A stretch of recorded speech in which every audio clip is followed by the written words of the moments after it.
Good afternoon, everyone. Hope my video is visible. Everything visible, Bala?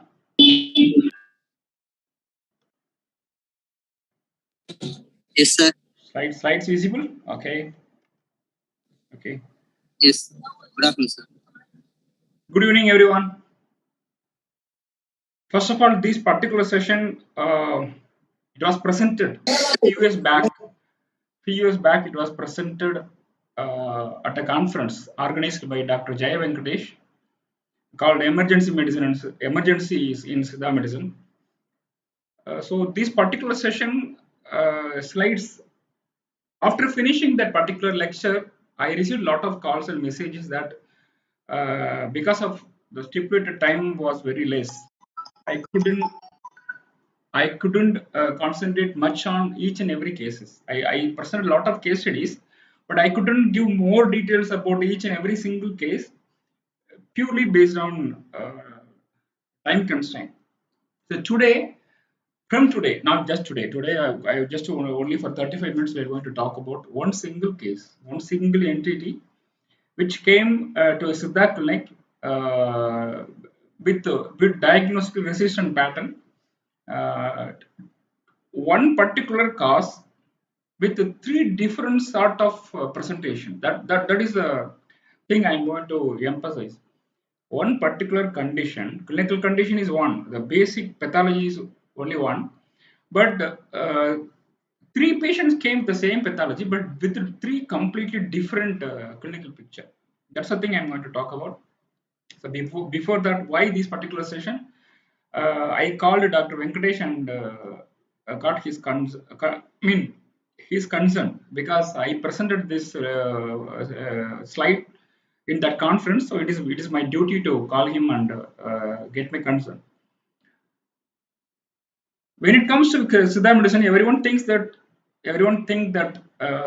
we need not to see much emergencies, but it is not like that. I have seen a lot of emergency patients in my own clinic, but when they came, no one looked like they were in emergency. So few more conditions I am going to describe today for shorts for this particular short session. I will take one particular condition. Before that, some introductory slides. What Siddha says about emergency. Diagnosis. Diagnosis is a thing which can be arrived only by history, examination, and investigation. Nadi has all the three. When it comes to modern medicine, three pillars: history, examination, and investigation. But when it comes to Siddha medicine, Nadi, one word talks about all the three: history, Noinanai Nadi, examination, Noyali Nadi, Undi Nadi, Undi Nadi, Vidi Nadi. This is the examination. The investigation, Karanadi. When it comes to modern medicine pathology, clinical pathology, diagnosis has three important pillars. First one is history, examination, and investigation. But when it comes to Siddha medicine, only one. Nadi. Nadi, the word, two-letter word, it has everything in it. So even that's why I'm again and again I'm telling you whenever I talk about Nadi, you don't think that I am talking about digital this recognition, this radio lottery. It is all about history taking, approaching, examination, the investigation. Collectively called as Nadi. So few things. சேத்துமத்தில் சேத்துவமாகில் திமிர்தமாய் உறிஞ்சுரி ஆத்மா நல்லதல்ல அழிவது மெய்கண்டாயோ கூற்றுவன் வந்துடுவாகும் குருவிழி வட்டம் கொள்ளும். Very much attracted by this particular four lines, especially this குருவிழி வட்டம் கூற்றுவன் வந்திடுவாகும் குருவிழி வட்டம் கொள்ளும். குருவிழி வட்டம் கொள்ளும். There's complete people dilatation whenever we declare dead. So when you I have given a lot of death certificates while I was working in emergency as a trainee. The only thing not heart rate, not pulse rate. The people in dilatation, completely dilated people has been taken as the single most parameter to declare death, especially in emergencies. கூற்றுன் வந்திடுவதாகும் குறுவிழி வட்டம் கொள்ளும். You can see that typical circular completely dilated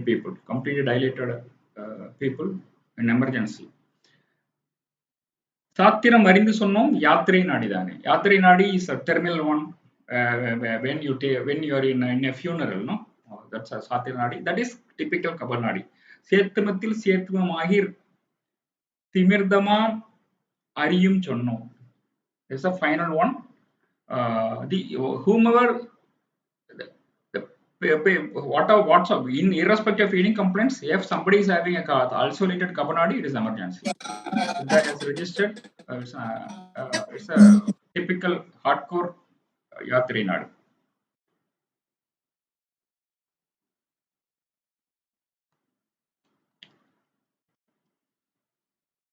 So just to underline this particular line, கூற்றுன் வந்திடுவதாகும் குறுவிழி வட்டம் கொள்ளும். So what's a classical thing about this kabanadi? Whenever you see other nadis, Vadamanam nadi edu thondril, it's an appearance, a sudden appearance of sudden elevation or appearance of Vadanadi. Idamana Setumathil Pittanadi Edundanil, it's an amalgamation of two nadis. Urdula Pittamuthu thondril, it's an appearance. But when it comes to Kabanadi, don't think that it's an elevation. It's a dissemination. Thanamulla Setumdan Ilahil. So Kabanadi is not just a nadi which is so elevated. When you see Kaba nadi, the Kaba elevation is there. When you see Kaba Pittanadi, amalgamation is there. But when it comes to Kabanadi, isolated Tani Kabanadi, the Yatri nadi or ICU nadi, whatsoever, this particular nadi, the description is Thanamula Setumdan Ilahil. Total disappearance of Vadam and Pittam with the which complete dissemination of Kabanadi. That is called typical Kabanadi. You can see in terminally ill patients, those who are about to kick their bucket. In ICU, you can see whenever just before declaring death, you can see this particular nadi. You can see all those things. Saimilai, Irmal, Mandarakasam, Enamurum, Channi, Vidadodam, Vikkal, Irthroham, Karapan, Viranathodam is nothing but bedsore. Mananir, Sulai, Tiral Vyadi, Weakam. Tiral Vyadi, Weakam. Weakam because of several diseases, not a single disease. Varan Chatti Swasam, Ninjadipu, massive attack, Thukam, total comatose picture. Enamurum, Kamale, Pantu Sobai, both hepatorenal shutdown. Yedusuram, Padathukum, Bidamundam, the complete total sepsis. This particular nadi is not an Kaba elevated nadi, it is a dissemination of Kaba. That's why the first line talks about the nadi's physiological picture. Urudila Pittamadu Thondril, Vadamanam nadi Thondril. Like that, when it comes to Kaba nadi, it is all about dissemination. That you have to understand. Don't forget that. Don't think that Kabanadi is Kaba elevation. It is a Kaba dominance where you need not to elevate. It doesn't have the Vadanadi to get elevated. It is totally disseminated, just like water, just like a flood. Just like is not a tsunami, just like a flood.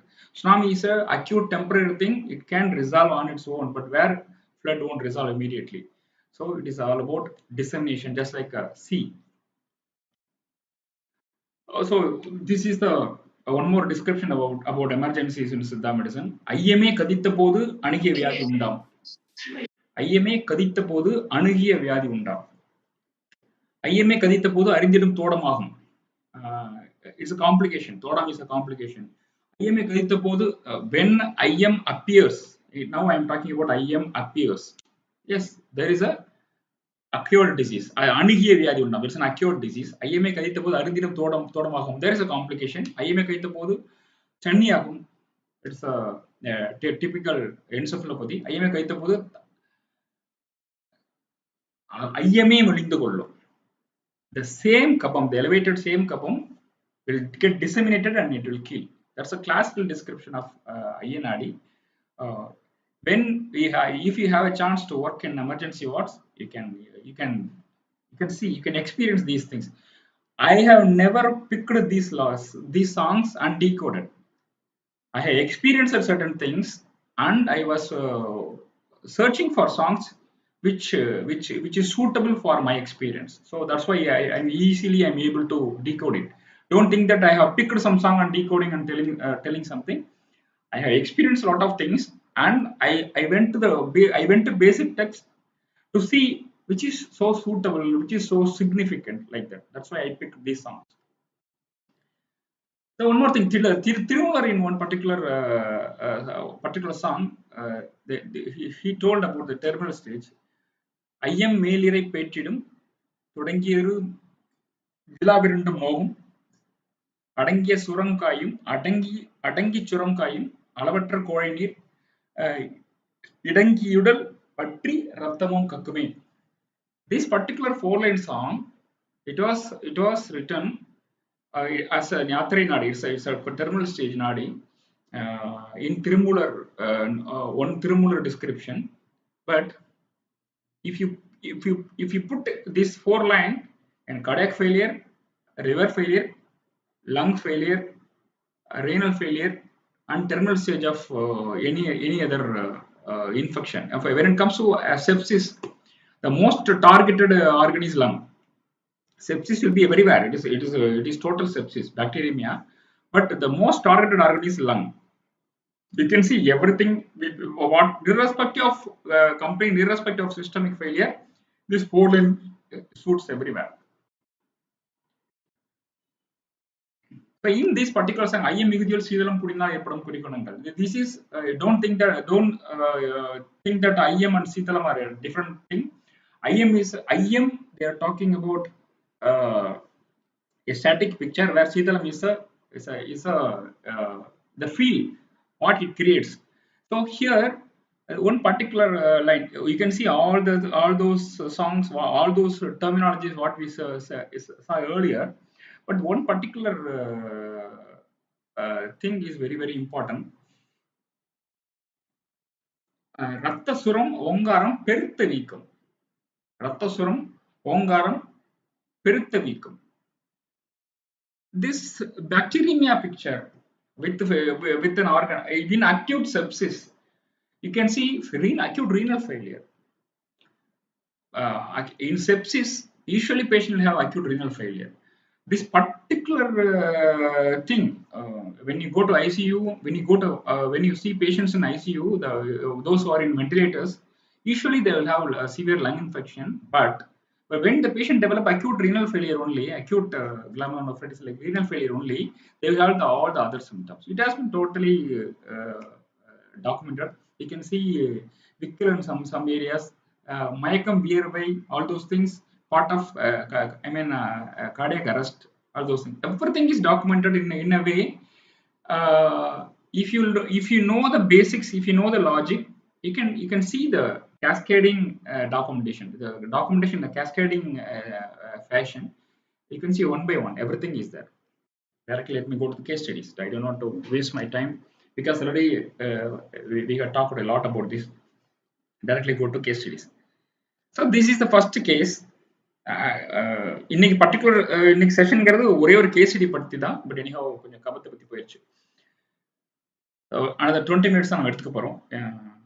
One patient came with subacute na nearly over 20 days history of unbearable spinal cord pain and with some neuropsychiatric symptom. ICT like signs is there, but lot of neuropsychiatric symptom, cognitive imbalance, everything was there. Everyone thought because of pain, neck pain, upper cervical. The patient had upper cervical pain, upper and cervicodorsal pain. It didn't have much lumbar pain. The patient had cervicodorsal pain. When you touch, patient had pain. MRI normal. In MRI they couldn't see anything. Later on, patient developed a smaller joint also, painful smaller joints.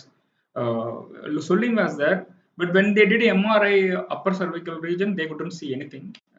Even in X-ray and MRI of hands, also they could see only inflammation and some edema, some subcutaneous edema. They couldn't see any erosion. A typical, they couldn't see any synovitis. They couldn't see any enthesitis. So this particular patient with unbearable spinal as well as some not just axial, even peripheral joint symptom also, but radiologically without any radiological evidence. CRP was absolutely normal also. CBC no, totally normal. They couldn't see anything for any infective or acute inflammatory picture. But patient couldn't even get up. Patient even couldn't get up from bed. It was not in the only in the morning, whole day. Only in the morning it is we can call we can take it as just morning stiffness, or we can go for A&E and we can try to rule out any we can do HLA-B27 to rule out any spondyloarthropathy, but nothing like that. Totally around the clock he was like that, totally bedridden. After that the patient couldn't even he didn't he gave up going to office, took long leave, since he was totally diagnostically resistant. I repeat, since he was totally diagnostically resistant, patient was sent to me. Patient was sent by an orthopedic surgeon only, because he couldn't they couldn't reach a diagnosis. They came to me. Luckily, in this case, I can't claim that I have diagnosed clearly very early, because this patient underwent MRI, underwent A&E, underwent HLA-V27, underwent CBC, everything they did. Nothing could find out the pathology. So it was a bit easy for me, since all the other causes were ruled out. But even though those tests were done, I didn't even go through those reports. I straight away examined and asked for some personal histories and all. I could easily diagnose with only one test. Only one test. That test was, I didn't do MRI again. I didn't do any CT scan. I didn't do any X-ray. I didn't do any blood, any other CBC, A&E test. I didn't do those tests and all. Since the patient had the typical the nadi, I have to let me tell the nadi finding bit later, because nadi finding will confuse you. So I want to teach certain things which can be useful for you, whether you know palpation of nadi or not. Diagnostically resistant axial and peripheral bone pain, both the spinal cord as well as joints. Diagnostically resistant means you took X-ray, it didn't rule out, it didn't show any sign of synovitis or any enthesitis, any inflammation, nothing, no disc bulge, there is no osteolytic or osteolytic changes, there is no degenerations, nothing. So it was totally diagnostic resistant. So then it was easy for it became very easy for me to pick the diagnosis, since I had the luxury, I have all the reports which showed negative for all other possibilities. History also didn't support any of those. Patient didn't have any early morning stiffness. Patient had a mild tenderness. So since the patient had some neuropsychiatric symptoms, easily the patient was documented and the patient was referred to a psychiatrist, and patient started taking exercise. Because of exercise, patient had a muscle pain also. So slowly, when by going through the history, I came to know that the muscle pain, all those things, purely because of the antipsychotic drugs. So I stopped that. Then carefully eliminated one by one. This is a very simple. It looks like a very simple case, but why it is in emergency series, that I will let you know. I eliminated all those things. So the patient had only axial as well as peripheral joint pain. The muscle pain, all those things came a bit later after taking antipsychotic drugs, exercise. So I stopped that. But it became so easy for me to pick the diagnosis. Then I went for vitamin C test. Vitamin C, it should be between 2 to 14. It was just below, I couldn't even find out how much it is. They couldn't find out. It was below 0.5. It was almost nil. They cannot report nil, so they put below 0.5. Just by giving vitamin C, the patient became completely asymptomatic and became all right. Just I gave just vitamin C, the patient became completely all right, totally asymptomatic. So you may have a question. If it is a scurvy, why patient didn't have any gum bleeding? Why not any bruises, any diagnosis like that?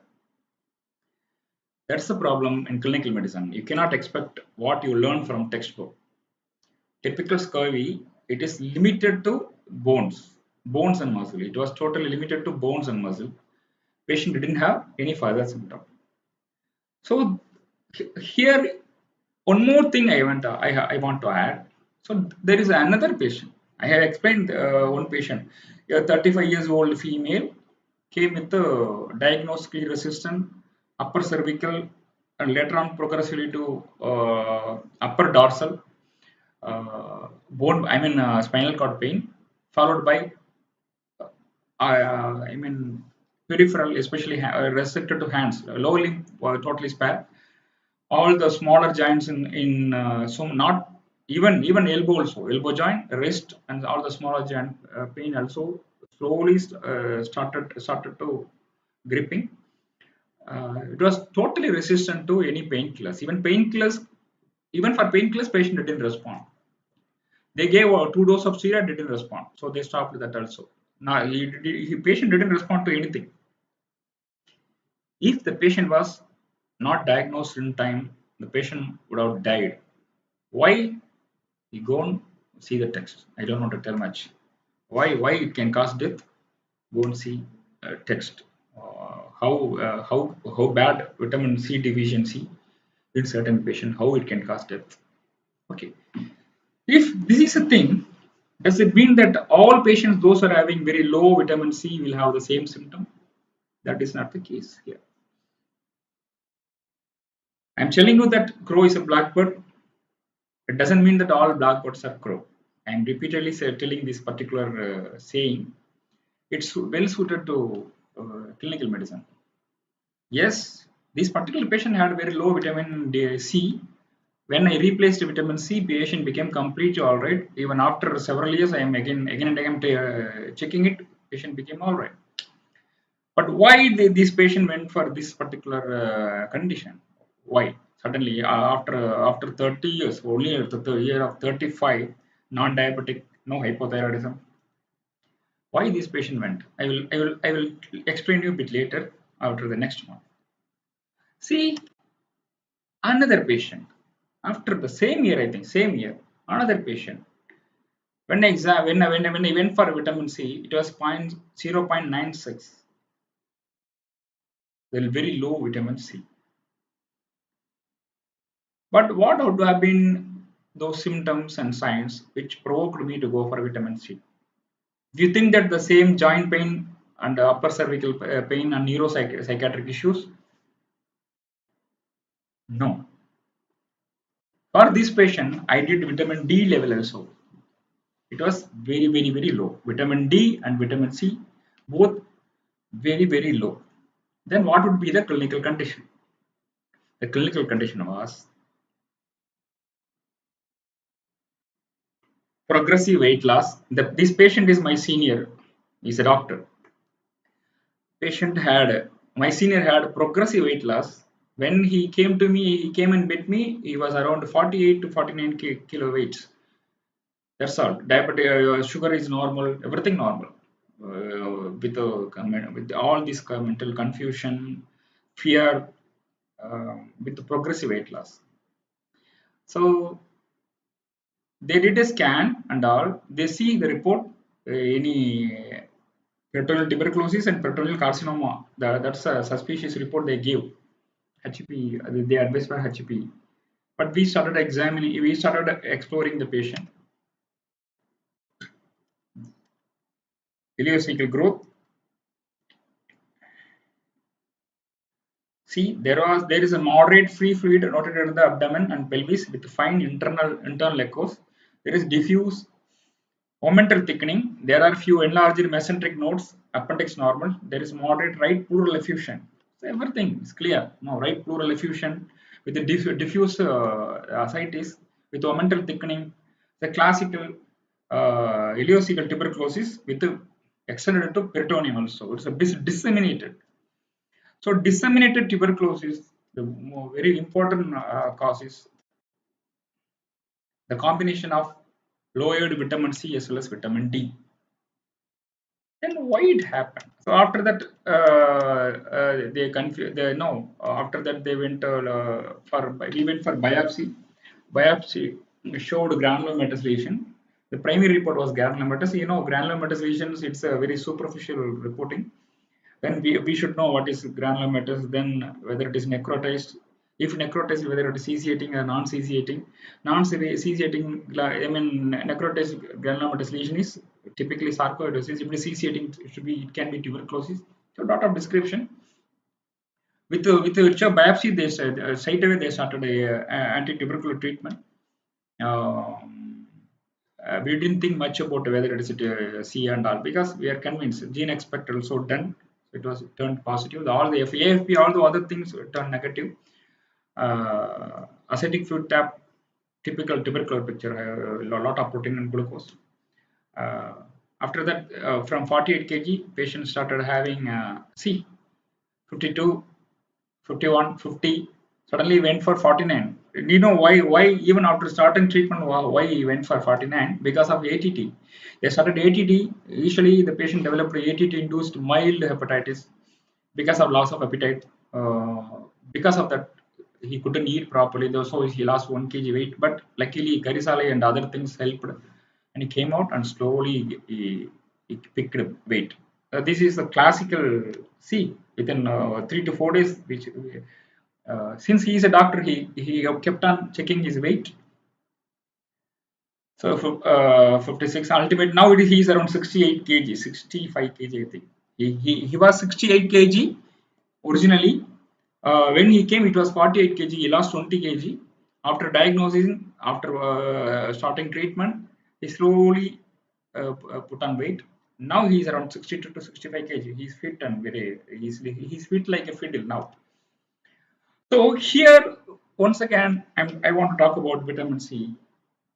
Vitamin C in this particular case, patient may have low vitamin C, but it doesn't mean that all patient with low vitamin C will have the same symptom.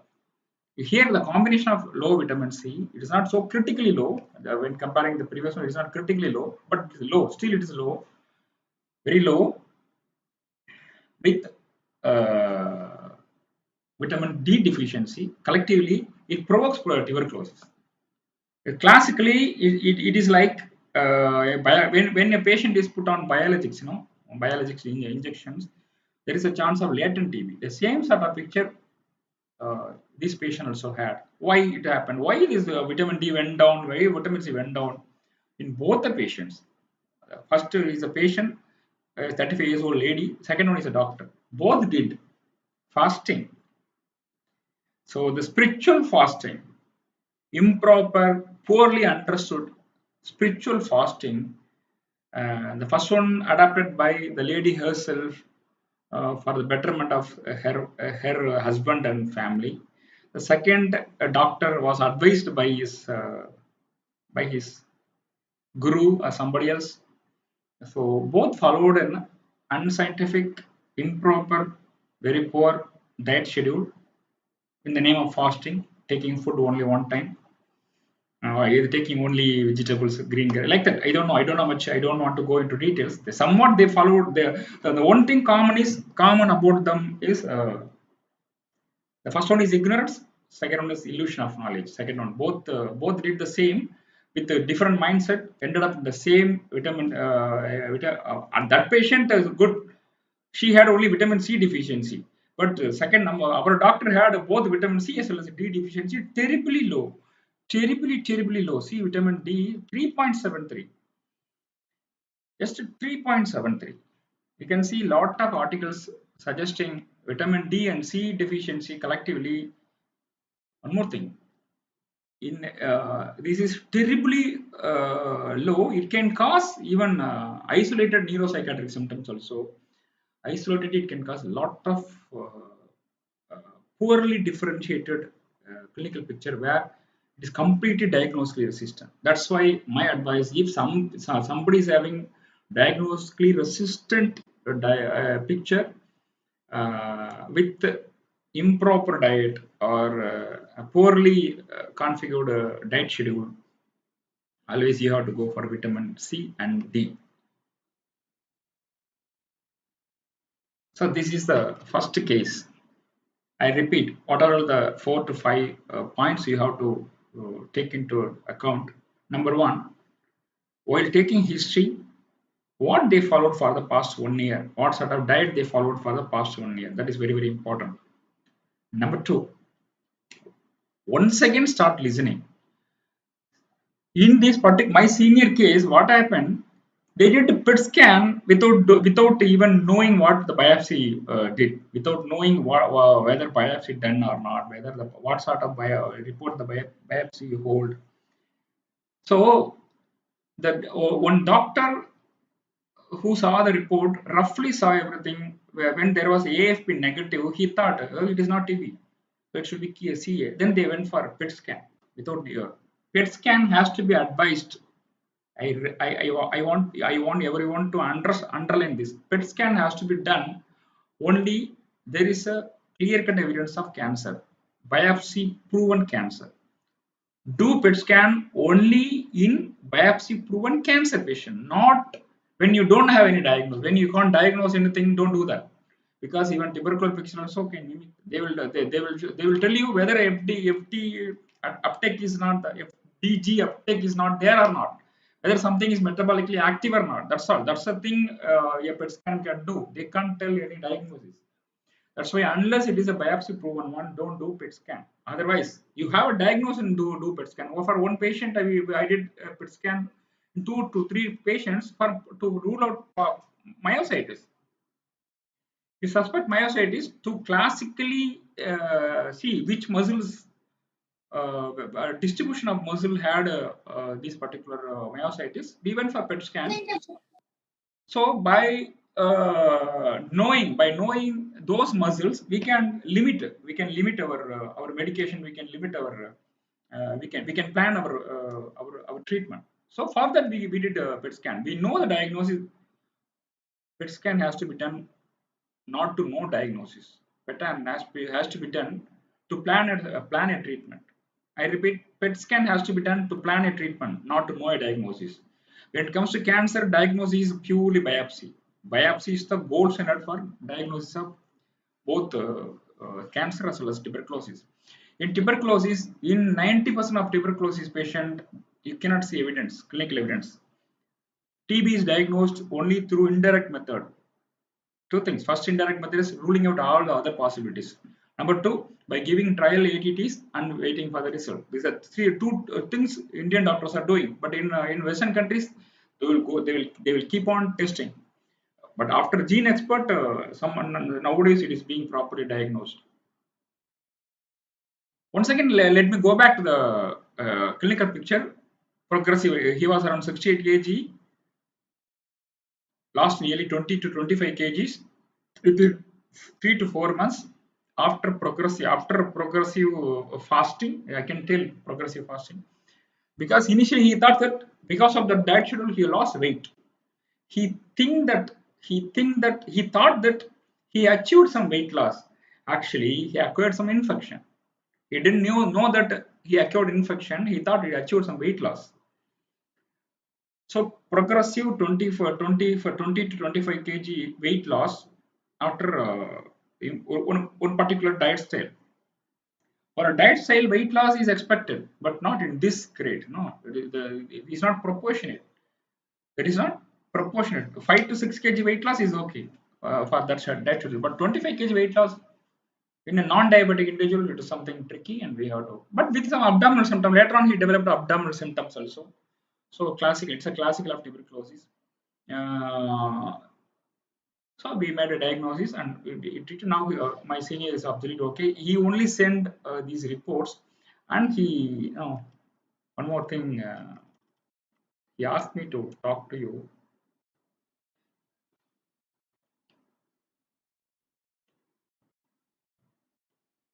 Yeah,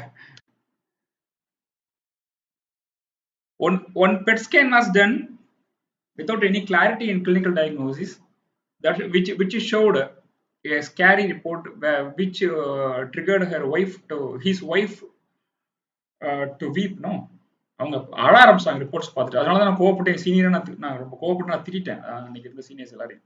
reason என்னன்னா, இங்க பாருங்க, பெட்ரோனியல் tuberculosis ஒரு குறி, ரெண்டாவது பெட்ரோனியல் கார்சினோமேட்டஸ் picture. Roughly they gave a report. This is an inappropriate approach to a almost diagnosed granulomatous lesion.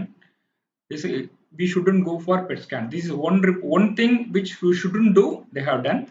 The second thing, my senior requested me, hey Bala, you post that also and tell others what not to do. I don't mind. He's very generous, and he called me.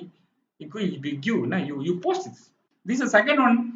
After he became completely all right, I requested I requested my seniors to go for one CT scan, CT abdomen, and the radiologist as well as the doctor there is completely unprepared, very bad way of doing a review scan. See, colonic loop or distended, so gaseous distension with the gas as well as fecal matter.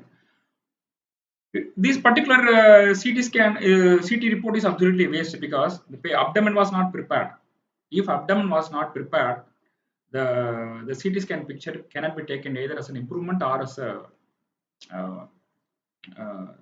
progress of disease. In both way, it can be taken.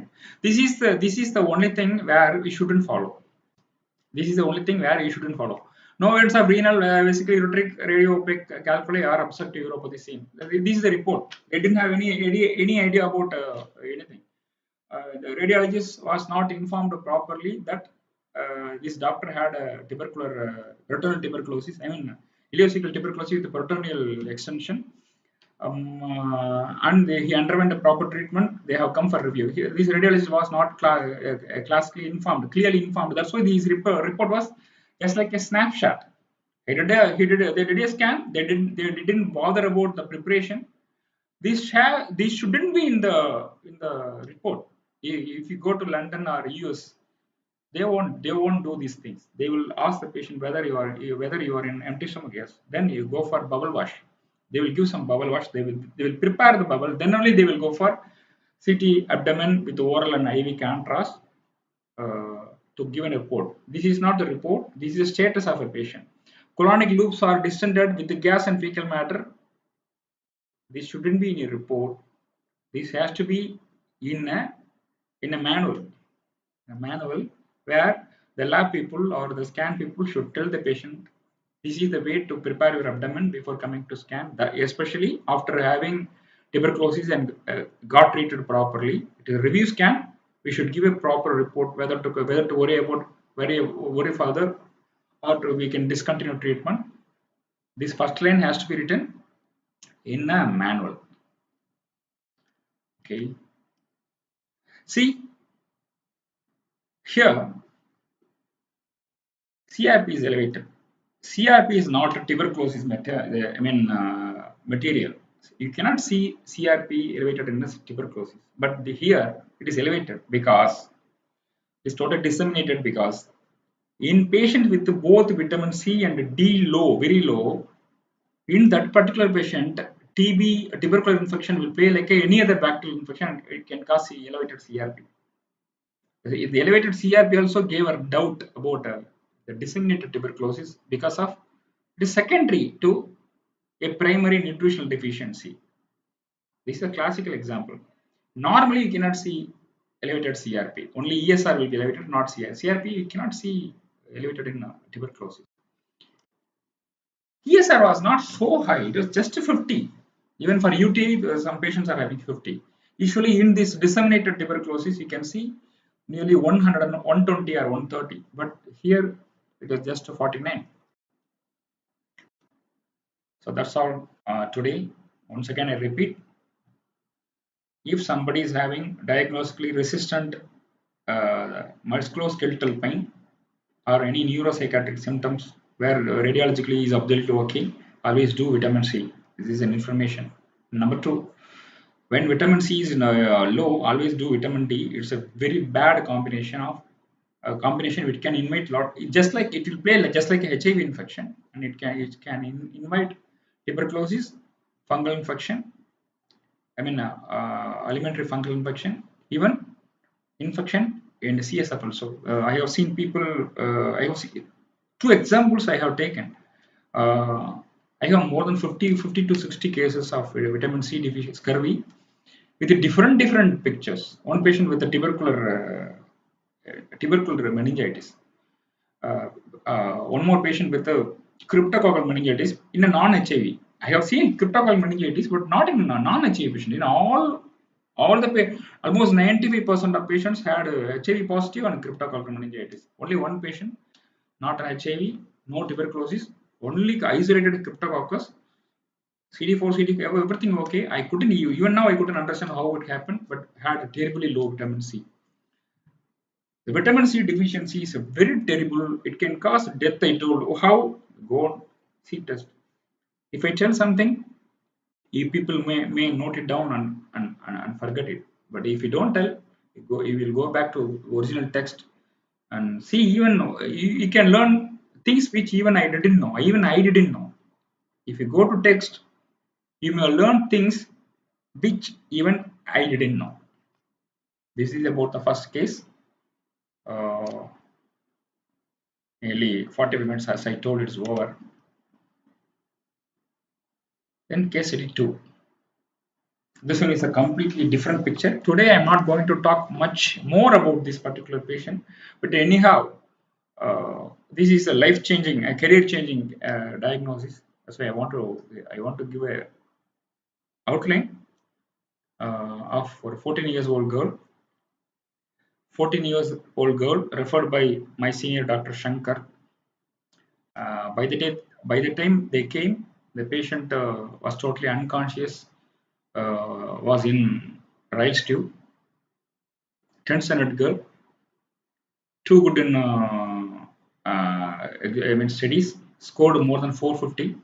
But suddenly, patient had a headache, one or few episodes of fits. So they went for MRI. MRI showed a very big calcified tumor.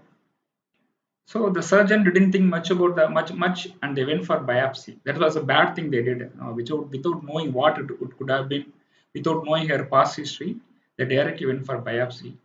By the time they did biopsy, they came to know that it is not a tumor; it's a calcified aneurysm.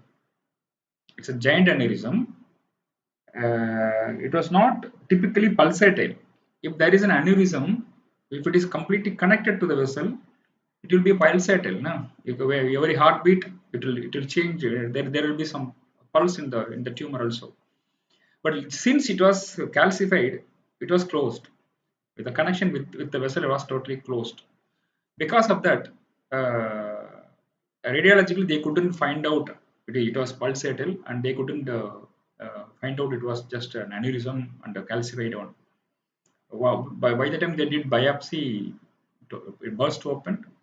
The patient had a acute cerebral hemorrhage because of the biopsy and became comatose. Uh, so then they did biopsy. After biopsy only they found out, they diagnosed it as Behçet's aneurysm. After diagnosing Behçet's aneurysm only, they went for actually B5 and actually B5 positive. But it was too late for them because they almost they allowed a very big aneurysm, and they did a biopsy which is highly contraindicated. But in that particular patient, I had no role to diagnose. Already everything done. By mistake only they did biopsy. The biopsy report came as Behçet's aneurysm. After that only they went for actually B5. Then they did ISC, and after that they started scratching their head because they did a mistake. The only thing is what I could achieve. I explained everything to the patient's attender, and the patient attenders were educated, well educated, and they were told that it was a mistake by the surgeon, and the patient needed a rituximab like biologics injection. They told the patient attenders that you have to spend this much money for this injection and all. And since I educated them properly, patient attenders properly went and asked, it was because of your mistake only all these things happen. After recognizing that these people understood and properly educated by the disease, hospitals didn't charge anything for injection. They gave it freely, and rituximab they gave. But on the other side, I started giving um, Karisali Madakku Thailam, Karisali Madakku Thailam, Karisali Mavu, two things, and Adal Thailam. Adal Thailam is a Kumopo containing on Thailam formation. I will post this in group. After nearly 1.5 to 2 to 3 years, 3 years we treated it, and now the patient started walking, right hip removed. Now she is recognizing everyone. Now the entire family is happy that the patient came out of bed. Now she's walking, she's talking. Her intellectual function slowly got I mean, getting back, but not to normalcy. Nearly 4 or 5 months, I stopped the treatment, and I told them that give regular food and all. If anything abnormal, then come to me. I will explain you this Behçet's aneurysm in the next class, in which I diagnosed several Behçet's even before aneurysm. I diagnosed lot of Behçet's disease and prevented this complication of aneurysm, Behçet aneurysm. Earlier we diagnosed. Do you know the why Siddha doctor should know that? Because these patients in early stage they will come to you only because the primary all the triad of in the triad of Behçet's two belongs to us. First one is hair loss, progressive hair loss. Second one is oral ulcer. I have seen a patient, oral ulcer treated by somebody, and hair loss was treated by Siddha doctor. When I asked, do you have any genital ulcer? The girl didn't tell. No, sir. Like that, he started hesitating. Then I asked the mother to ask her regarding any genital ulcer. Then I came to that it was there, and I went for HLA-B5. It tested positive, and it was tough for me to convince family members to go for some management to prevent aneurysm and all. It is very tough, no? Unless they encounter that, they may not know the importance of diagnosis. So I asked the girl's father. He is very sensible. The girl who had a Behçet aneurysm, calcified aneurysm, and biopsied hemorrhage, that girl's father to talk to them. So he himself called this girl's father and to share the history. By that only, I sensitize the issue and send the patient to rheumatologist and a neurophysician. Because there is a combo, rheumatologist and neurophysician, they have to treat because at present there is no complication. The girl may develop this at any time. So before that, we convinced them to go for treatment. Now she's under treatment. She's okay. Up to now, she's okay, and the entire family knows whether she developed or not. She knows, and she's under my care, rheumatologist care, neurophysician, and both rheumatologist and neurophysician told me that we don't have any parameters to predict whether this patient will go for any aneurysm or not. If you have, you just keep on monitoring. So through Nadi, I'm monitoring because Vada Nadi is a direct Nadi for Behçet's aneurysm, Behçet's disease. Uh, still patient is coming and going, watching. If any elevation of Vada, we will go for biologics. Uh, so this is a reverse application.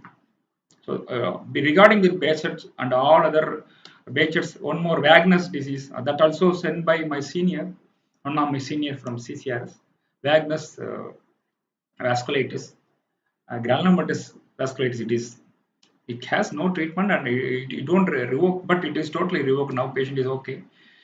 So how these basics when a rheumatologist or a vascular surgeon see a Wagner's disease totally cured, Definitely, it raises their eyebrows, and my rheumatologist kept on saying, I don't know how it happened, but hereafter also we have to be so vigilant about the further progress in the development of disease. We have to always keep an eye on that.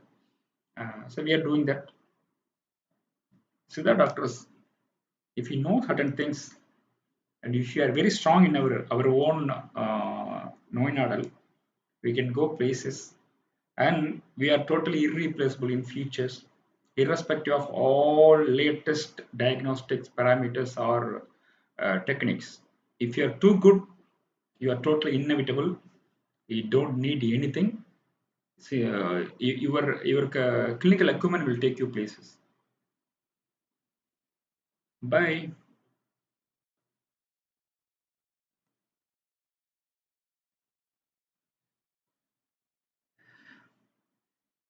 Wait a minute. Let me stop my YouTube. Let me end my YouTube stream and let us go for question and answer session.